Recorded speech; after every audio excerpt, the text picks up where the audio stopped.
하나님, 이제 연희종 준비된 말씀을 대언하려고 합니다. 말씀을 준비할 때 성령님, 감동 주신 하나님, 말씀이 증거될 때에도 성령님의 임재가 강같이 흘러넘치는 복된 시간 삼아 주옵소서. 예수님의 이름으로 기도 올려옵나이다. 아멘.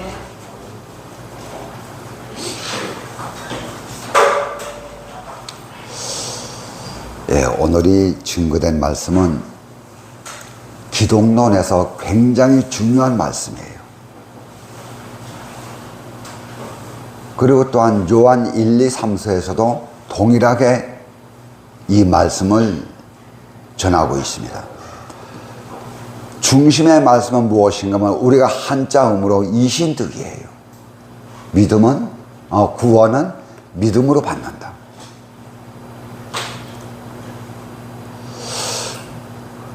그래서 오늘 이 말씀을 가만히 보면은 율법의 행위로는 하나님 앞에서 의롭다고 인정받을 육체가 없다고 말씀하십니다.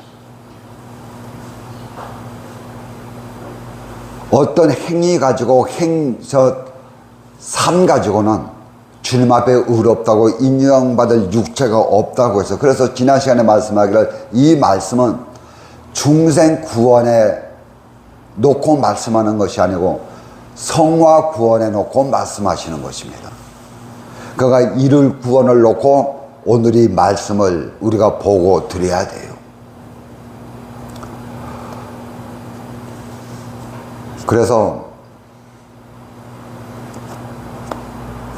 중생 구원은 하나님을 닮아가는, 하나님과 같이 온전해지는 그날의 목적 놓고 우리의 신앙이 성장되는, 그것을 놓고 지금 말씀을 주고 있어요. 그러니까 우리가 살아가면서도 어떤 행위 가지고, 그러니까 우리는 보통 그렇거든요. 예수 믿기 때문에 이렇게 살아야 돼. 예수 믿기 때문에 나는 말도 이렇게 해야 돼. 의식적으로 그렇게 하는 것이 아니에요. 그것이 바로 무엇인가 하면 율법적인 삶인 것입니다. 예수 믿기 때문에 남과 달라져야 돼. 그러다 보니까는 어떠한 일이 생기는가 하면은 자꾸 자기의 속에 있는 욕망을 내가 죽이고 성질을 죽이고 하고 싶은 것을 하지 않고 그가 고집된 삶을 살아가는 것이에요. 무엇과? 내 속과 내 겉이 다른 삶을 살아가는 것입니다. 무엇 때문에? 예수 믿는다고 하는 이유 때문에. 그런데 오늘 이 본문 말씀에 하는 것은 이것 가지고는, 이러한 행위 가지고, 이러한 삶 가지고는 하나님의 의를 이룰 수 없다는 것이에요. 그래서 제가 하는 말씀이 그거예요. 예수 믿으면서 성질대로 살아가세요. 성질 감추지 말고.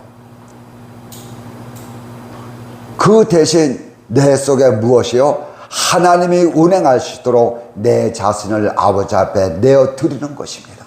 하나님, 못되먹은 성질이지만 들어쓰소서. 그런데 아버지는 그것을 들어쓰려면 그 성질을 변화시켜야 되거든요. 이것이 오늘 말씀에 나오는 믿음이라고 하는 하나의 도구인 것입니다. 그래서 오늘이 우리가 봉독한 말씀 위에 보면 무엇이 나오는가 하면 육체가 나옵니다. 16절 마지막 보면 율법의 행위로서는 의롭다 함을 받을 육체가 없느니라. 그래서 육체라고 하는 것은 여러 가지 의미, 단어가 있는데 크게 두 개의 단어로 나누어집니다. 하나는 사르크스라고 하는 이 헬라어가 하나 있고, 하나는 소마라고 하는 헬라어 단어가 있습니다. 근데 이 단어는요, 오늘 이 말씀에는 무슨 헬라어로 쓰여졌는가 하면 사르크스라고 하는 단어가 쓰여졌어요. 소마는 무엇인가 하면 그냥 우리의 육덩어리, 고깃덩어리, 뼈가 이루어지고 그 뼈 위에 힘줄이 생기고 힘줄을 무엇으로 살이 덮고 있어. 근육이. 이때에 이 고기 덩어리를 놓고 말할 때 소마라고는 단어를 씁니다. 그래서 어떤 짐승의 시체를 놓고 말할 때 소마라고 해요. 그런데 사르크스라는 단어는 그러한 의미를 뛰어넘습니다. 이것은 무엇인가 하면 내 육체가 가지고 있는 인간적인 본성, 인간적인 이성, 내 중심을 끌고 가는 정신과 사상, 이것을 몽땅 포함시켜서 사르크스라고 하는 단어를 쓰고 있어요. 그러니까 단순한 고기 덩어리만 말하는 것이 아니고 내 육체 속에 있는 내 정신과 이성과 사상을 몽땅 통틀어서 육체라. 그렇게 오늘 앞절의 말씀은 그러한 의미를 가지고 있습니다. 그러니까는 이것은 무슨 말인가 하면은 내 몸과 내 몸 속에는 내 이성과 사상과 혼까지도 무엇으로 보는가 하면은 육체로 보는 것입니다. 그래서 우리 기독교에서는, 우리 장로교에서는 각 교단마다 신학자들마다 달라요. 인간에 어떻게 구분되어져 있느냐. 그래서 우리 장로교에서는 이원론을, 이분법을 이야기합니다. 사람은 육과 영으로 만들어졌다. 이제 어떤 데서는 육과 영과 혼으로 만들어졌다. 어떤 사람들은 그 속에 더 넣어서 골수와 관절까지도 사람의 그 나누는 부분으로 나눠놓습니다. 그런데 이 보통 정통교에서 말하는 영과 육으로 사람은 만들어졌다. 이렇게 했을 때 이 육이 무엇인가 하면 사르크스라고 하는 단어인 것입니다. 그러니까는 이 속에 보면은 우리의 정신과 사상까지도 무엇으로요? 율법으로 구원에 이룰 수 없다 하는 그러한 말씀인 것이에요. 그래서 구원은 무엇인가 하면 의의 문제예요. 의가 무엇인가요? 의는 칭의인 것입니다. 저와 여러분은 죽었다 깨나도 진짜로 하나님의 자녀가 될 수가 없어요. 하나님의 자녀는 오직 예수 그리스도 한 분입니다. 그렇다면 저희는 누군가요? 하나님께서 너희는 의롭다고 인정해 주시는 것이에요. 그냥 인정해 주시고, 그래서 이것을 성경에서는 양자 삼았다 그렇게 말씀하십니다. 원래 다른 곳에 있어요. 다른 자녀였었어요. 다른 환경과 다른 문화권에 살았는데 그 사람을 내가 내 호적에 입적시켜 주는 것입니다. 그때부터 그 자녀는, 그 사람은 그 집안에 뿌리를 내리고 살아가는 것이에요. 의라고 하는 것이, 칭의라고 하는 것이 바로 이런 문제인 것입니다. 하나님의 자녀라고 인정해 주는 것입니다. 거룩하지 않은데 거룩하다고 인정해 주는 것이에요. 속된 말로 하면은 하나님께서 뻔히 알면서 속아주시는 것입니다. 우리의 연약함을 알고 우리의 죄된 것을 아시는 하나님께서 그것을 다 덮으시고 뭐라고 하신다고요? 의롭다고, 내 자녀라고, 선하다고 인정해 주시는 것이에요. 하나님의 자녀가 되고 하나님의 자녀로 자라며 하나님의 거룩한 성품으로 닮아가는데, 이것이 인간의 어떠한 노력과 행위 가지고는 이룰 수가 없다는 말씀이에요. 알아야 돼요. 인간의 행위로는 무엇을 합니까? 율법을 지켜나가려고 몸부림치는 것이에요. 그러니까 예수 믿는 것이 얼마나 힘들겠습니까? 그래서 우리는요, 내 성질대로 살아가되 대신 무엇을 받아요? 은혜 받는 것입니다. 자꾸 하나님 것을 내가 받아들이고 용납하고 내 속을 채워가는 것이에요. 이것이 은혜 받는 것입니다. 자꾸 내 속의 사상과 정신을 바꿔가는 것입니다. 무엇으로요? 아버지 것으로. 자꾸 바꾸는 것입니다. 그것이 의를 입는 것이라고요. 그러니까 사람들은 자기 자신에게 자기가 속고 살아가고 있습니다. 인간은 원래 이 율법을 지켜갈 수 없는 존재로 만들어졌어요. 선악과 먹고 타락한 그 시점부터 인간 자체는 율법을 지킬 수 있는 능력이 없습니다. 율법은 무엇으로 지켜나요? 하나님의 법으로 하나님의 법을 지켜나가는 것입니다.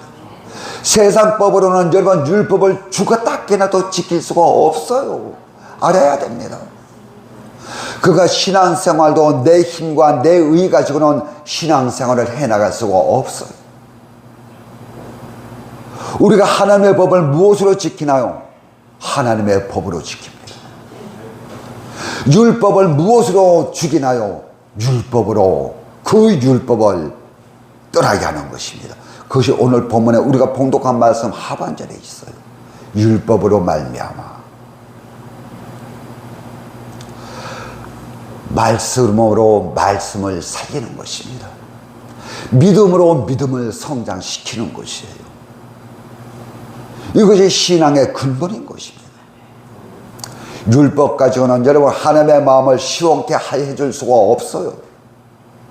우리의 행위 가지고 하나님의 마음을 시원하게 해줄 수 있는 것이 세상에는 존재하지 않습니다.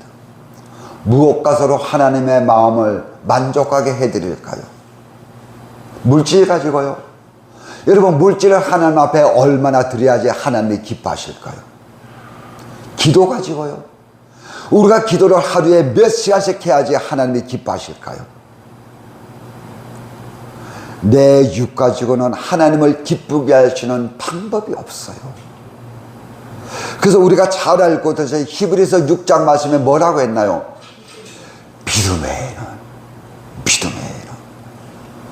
믿음이 없이는 하나님을 기쁘게 할 수 없다고 말씀했어요. 믿음이 없이는. 하나님을 기쁘게 하는 방법은 믿음밖에 없어요. 믿음이 무엇인가요? 내 육과 혈 가지고 하는 것이 아니고 하나님 것 받아서 하나님께 올려드리는 것이 믿음이라고요. 하나님 것 받아가지고 다시 하나님 앞에 그 믿음을 올려드리는 것입니다. 그것이 행위로 나타나는 것이에요. 그래서 믿음을 떠난 행위는 하나님을 기쁘게 할 수가 없습니다. 그래서 하나님께 나아가는 자는 조건이 있어요. 그분이 반드시 계신 것과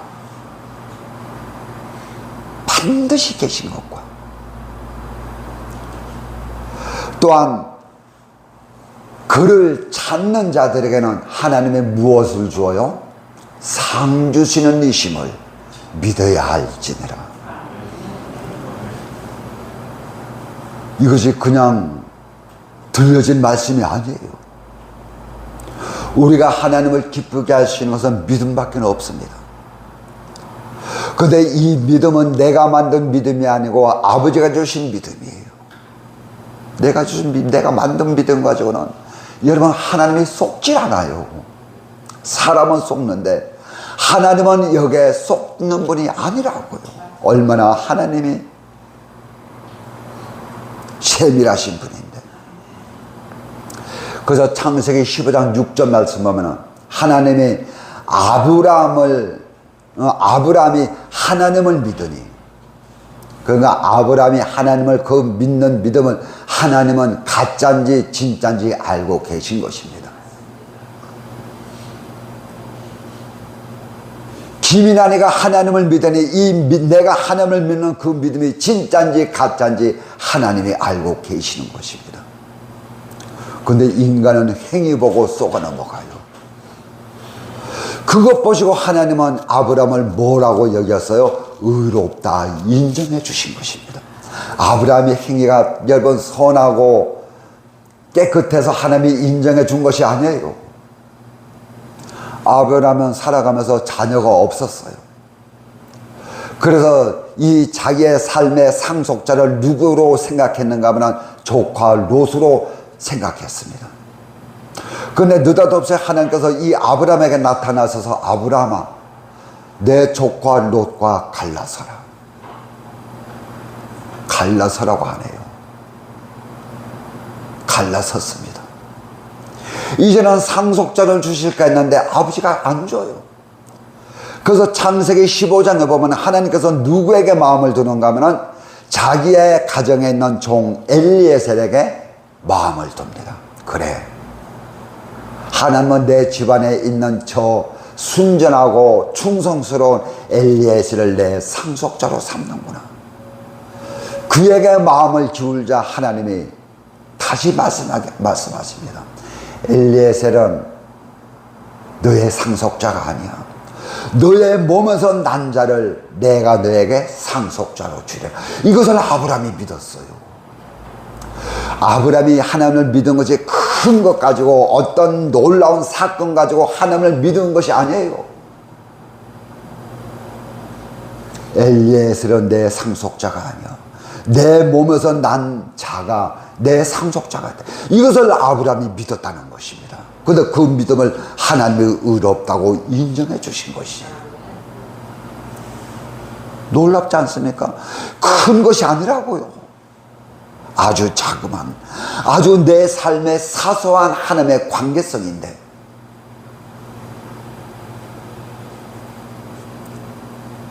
그런데도 하나님의 응답이 없어요. 그러던 차에 자기 집에 누가 태어났나요? 이스마엘이 태어났습니다. 그렇구나.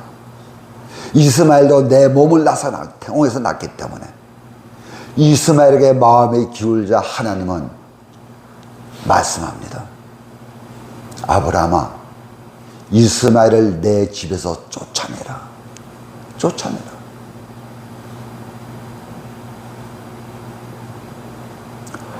그때 누가 태어났습니까? 이삭이 태어났어요.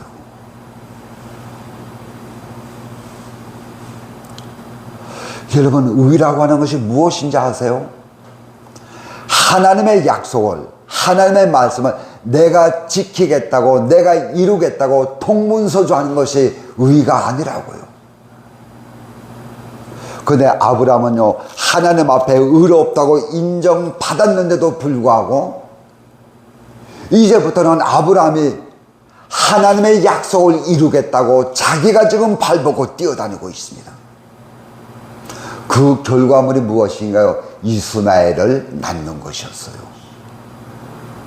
그가 자기의 힘 가지고, 자기의 의지 가지고 하나님의 뜻을 이루겠다는 것입니다. 하나님이 나에게 약속을 주었어요. 내가 너에게 이렇게 하리라. 그러면요, 그것은 우리가 이룰 수 있는 것이 아니에요. 하나님이 하셔야 되고, 하나님이 손대하셔야 되고, 하나님께서 이끌어 가셔야 됩니다. 그런데 아브라함은 이제는 아버지의 약속을 자기가 이루겠다고. 이것은 의가 될 수가 없는 것이에요. 근데 우리의 삶을 보면 아브라함의 삶이거든요. 의롭다고 인정받았는데, 내 자녀라고, 하나님의 자녀라고 칭의를 받았는데, 우리는 곧잘 어떻게 합니까? 홀라당 뒤집어 엎어놓고 그것을 내가 이루겠다고, 하나님의 약속이 더디다고. 우리는 주님 앞에 몸부림칠 때가 얼마나 많은지 몰라요. 그래서 약속을 믿고, 그 약속은 없어지지 않아요. 약속을 믿고 그 약속을 수용하는 것이 우리가 순종하는 것입니다. 그 속에서 삶을 살아가는 것이에요. 이것이 믿음의 삶인 것입니다. 예수 믿는다고 여러분 특별한 삶을 꿈꾸지 마세요. 이상한 안경 가지고, 색깔 있는 안경 가지고 여러분 내 의사성에 맞추려고 하지 마세요. 나는 이러한데 너는 왜 그러하냐, 그렇게도 하지 마세요. 하나님은 뭐라고 하시는지 아세요? 너나 잘해라. 그렇게 말씀하신다고요. 하나님은 절대 우리에게 속는 분이 아니에요. 하나님은 우리의 삶 속에, 내 언어 속에 내 목적성을, 내 중심을 너무너무 잘 알고 있는 분이에요. 왜 잘 압니까? 하나님이 만드셨기 때문에. 내 자녀를, 여러분 내 자신을 누가 가장 잘 압니까? 내 자신도 나를 몰라요. 그런데 부모는 참 잘 압니다. 내 새끼이기 때문에. 내 자녀가 어떻다는 것을 너무너무 잘 알아요. 그래서 오늘 성경에 뭐라고 합니까? 그리스도 안에서 의롭게 되려 하다가 17절 말씀에 그리스도 안에서 의롭게 되려 하다가 죄인으로 드러나면 하나님께서 너희를 죄짓게 하는 것이냐?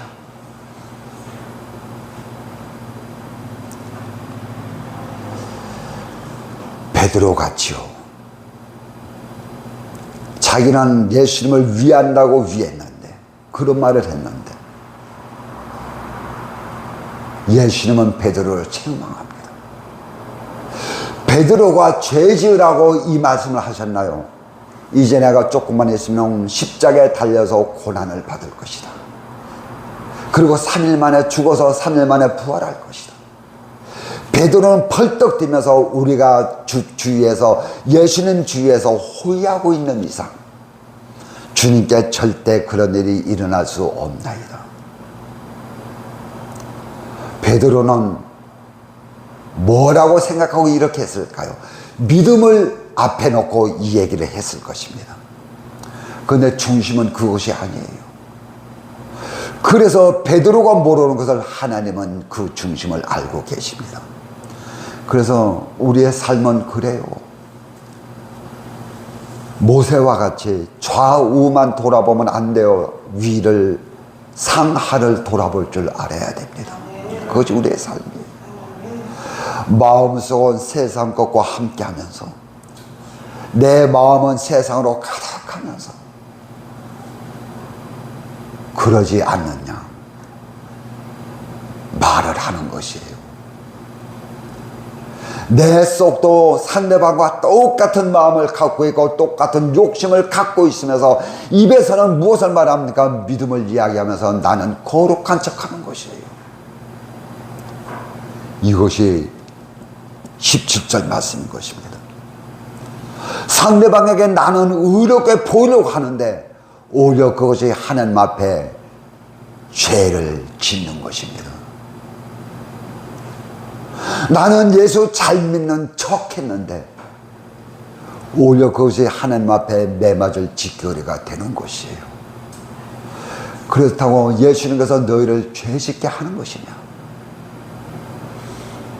그가 여기서 신앙의 근본 본질을 봐야 됩니다. 우리는 주님 앞에 정직해야 돼요. 정직하세요. 그냥 주님 앞에 숨김없이 죄 지은 모습 그대로, 허물된 모습 그대로, 내 속에 세상에 가득한 모습 가지고 주님 앞에 무릎을 꿇는 것입니다. 하나님, 내 모습이 이렇습니다. 내 중심이 이렇습니다. 이것 놓고 자신을 죽이는 것입니다. 그것이 하반절의 말씀이에요. 그것이 십자가에 죽는 것이에요. 그래서 사도 바울은 로마서 8장 말씀 보면은 가슴을 칩니다. 오라 나는 곤고한자로다. 그리고 바울은 뭐라고 합니까? 나는 매일 죽는다고 합니다. 상대방 잡아 죽이려고 하지 말고 내 속의 것 잡아 죽이세요. 상대방 바로 세우려고 하지 말고 먼저 나부터 계몽하세요. 계몽이 뭡니까? 지금 현 시대에서 계몽하면은 이 계몽을 어디다 갖다 대는가 하면은 형식을 바꾸는 것을 계몽으로 착각하고 있어요. 형식을 바꾸면은 계몽이지 않습니다. 나를 바꾸는 것이 계몽이라고요. 나를 바꾸는 것이. 계몽이 뭔지도 모르면서 형식만 바꾸면은, 법만 바꾸면은 계몽인가요? 웃기는 소리죠. 계몽은 내 자신을 바꾸는 것이 계몽이에요. 신앙은요, 남 바꾸는 것이 아니고 내 자신을 바꾸는 것이, 이것이 계몽이고 이것이 은혜 받는 것이라고요. 나는 바꾸지 않고 상대방 바꾸려고 주워 잡는 것입니다.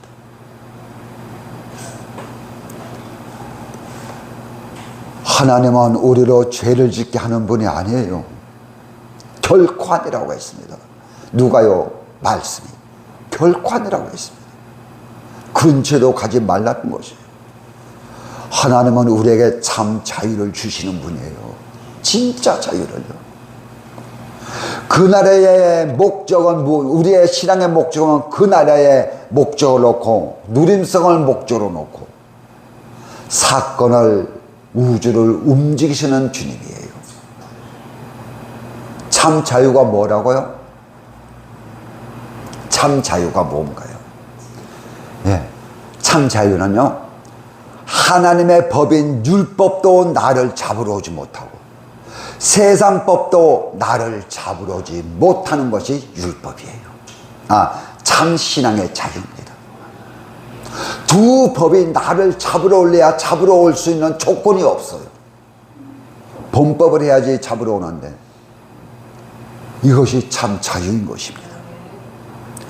방종의 자유가 아니고요, 구원파같이 내 마음대로 살아가는 것이 자유가 아니고요, 이 모든 이단들의 출발점은 영지주의에서 출발됩니다. 하나님 앞에 정직해야 됩니다.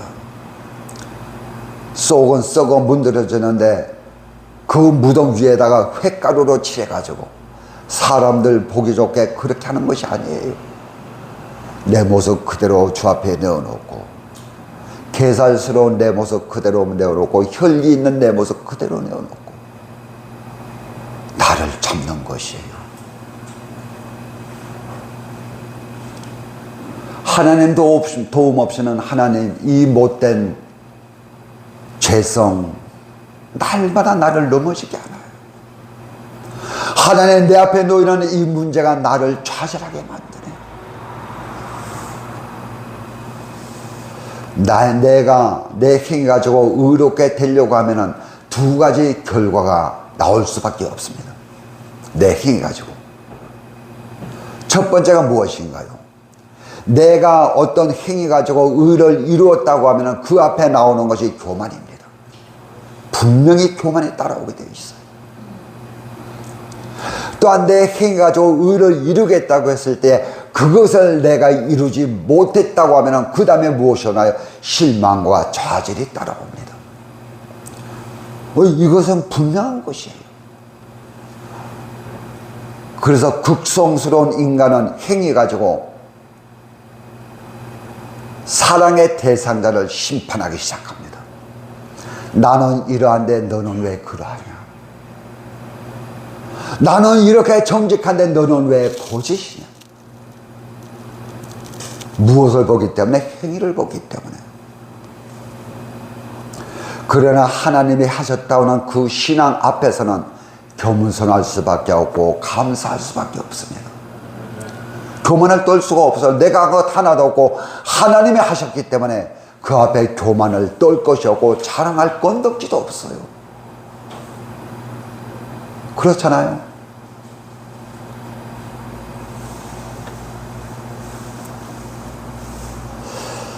그래서 우리가 하나님 앞에 무엇을 달라고 하면은 하나님과 멀어지더라고요. 무엇을 달라고 하면은 하나님과 자꾸 하나님이 주지 않으면 왼수가 되더라고요. 그러니까 무엇을 달라고 하지 말고 하나님과 친밀성을 가지세요. 하나님과 자꾸 교제하는 시간을 가지세요. 하나님과 가까워지려고요. 하나님과 친밀해지려고 시간을 주님 앞에 드리는 것입니다. 하나님은요, 우리의 형편과 사정을 너무너무 잘 아세요. 너무 잘 아시는. 왜요? 그 환경을 하나님이 주셨기 때문에, 그 사건을 하나님이 주셨기 때문에 너무너무 잘 알아요. 이것이 무엇인가요? 이것을 우리가 시인하는 것이 하나님의 절대적인 주권을 시인하고 고백하는 것입니다. 하나님이 주셨기 때문에 너무 잘 아십니다. 그래서 모든 것은 하나님께 왔기 때문에. 그래서 마태복음 6장 8절 말씀 보면은 사람들은, 이방인들은 말을 많이 해야지 하나님이 들으시는 줄 알고 있습니다. 그런데 하나님은 뭐라고 하십니까? 너희가 구하기 전에, 너희가 구하기 전에 하나님은 너의 형편과 사정을 다 아시느니라. 그러니까 우리가 기도하기 전에 하나님은 내 형편과 사정을 너무너무 잘 알고 계신다는 것이지. 그러니까 어떤 사건 앞에서 가장 염려하고 근심하는 사람은 내가 아니고 하나님이에요. 그 사건 앞에 주저앉을까 봐, 그 사건 앞에 구원을 이루지 못하고 좌절할까 봐 하나님은 노심초사하고 계시는 것입니다. 이것이 신앙의 바른 자세인 것이에요. 의인이 되든 의롭게 여김을 받든, 또한 우리가 의롭게 되는데 하나님 앞에 의롭다고 인정받는데 방해 요소가 무엇인지 아세요? 환경과 이웃이 아니에요. 우리는 자꾸 환경을 탓하고 내 이웃을 탓하고 내 옆에 있는 사람을 탓하는데 그것이 아니에요. 자기 속에 거짓된 자기가 가장 큰 방해 요인인 것입니다. 내 속에 거짓된 내 자신이 있어요. 내 속에 성령의 감화 감동을 받는 것이 아니고 세상 것에 감동받는, 마귀에게 감동받는 거짓된 자기, 본연의 자기의 모습이 아닌 거짓된 모습이 있는 것입니다. 이것이 가장 큰 문제예요. 여기에서 무엇이 나오는가 하면 위장된 삶이 나오는 것입니다. 그래서 18절에 뭐라고 하십니까? 내가 헐었던 것을 다시 세우면, 내가 과거에 버렸던 것을 다시 주워 담습니다. 바울이 배설물같이 버렸던 것을 다시 주워 담는 것이에요. 이것이 헐었던 것을 다시 세우는 것입니다. 세상 것이 속되다고 버렸던 것을 다시 그것을 금은 보화와 같이 소중히 여기는 것입니다. 이것이 헐었던 것을 다시 세우는 것이에요. 그래서 그것을 다시 세우고 다시 주어서 내 마음의 깊은 곳에 심는, 보관한다면 그것이 나를 하나님 앞에 뭐로 만들어요? 범법자로 만드는 것이라는 거죠. 그래서 내가 버린 것과 내가 잃어버린 것은 달라요. 근데 여기서는 내가 흘어버린 것, 무너뜨린 것, 그것을 다시 세우지 말라는 것입니다. 그래서 말씀을 통해서, 영의 이치를 통해서 내 자신을 보면 내 속에는 새 존재가 있어요. 하나는 옛사람의 존재가 있습니다. 옛사람의 존재는 언제나 다시 내 중심에서 자기 것을 세울 수 있는 능력과 소질을 가지고 있어요. 한번 이 옛사람은 죽으면 끝나는 것이 아니에요. 자꾸 되살아납니다. 얼마나 강한지. 그 다음에 한 속성은 무엇이냐면 새 사람의 성질이 있습니다. 그 다음에 한 속성이 무엇인가 하면 갈팡질팡하는 내 현재의 내 중심이 있습니다. 어디에 붙을까? 갈팡질팡합니다. 여기에 따라 가지고 갈팡질팡하는 이 인간이 가지고 있는 자유의지 가지고 버렸던 것을 다시 세우기도 하고 또한 하나님의 것으로 다시 만들어 가기도 하고요. 그래서 내가 명찰을 여기에 달면은 내 자신은 짐이 아닙니다. 그러나 집에 들어가는 그 집 문패에다가 내 이름을 달면은 그 집이 기민안이 될 수가 없어요. 내가 될 수가 없어요. 그러니까 똑같이 이름을 붙인다고.